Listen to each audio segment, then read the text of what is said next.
Heini Gruffudd yw'r enw, mi'n dod o Abertawe a wedi byw na eriod.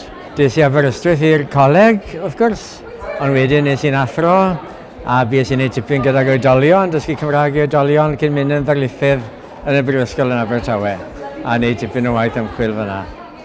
Ond hefyd wedi sgrifennu nifer o lyfrau i ddysgwyr ac ambell i beth arall. Yn braf iawn dod nôl i Aberystwyth bod nhw'n cydnabod rhyw fanatic sydd wedi wneud i orau dros yr iaith yn yw, na fe wedi bod yn glwm o wahanol fudiadau ar hag a dyfodol yr iaith a rhywbethau felly. Ond mae dod nôl fan hyn, wrth gwrs, yn dod ag atgofion. Y prif beth wedon ni am Aberystwyth y bryd o'n nhw i rywun oedd yn dod o ddinas Saesneg.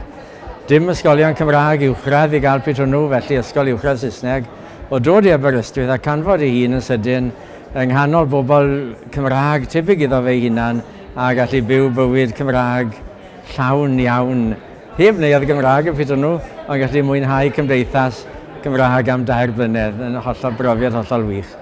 Fwy na hynny, wrth gwrs y profiad o ddechrau ymgyrchu dros wahanol bethau. A mae hwnna wedi aros gyda di'n traifodau. Ac Aberystwyth wedi cyfrannu lot i fi felly yn y ddoi beth yna.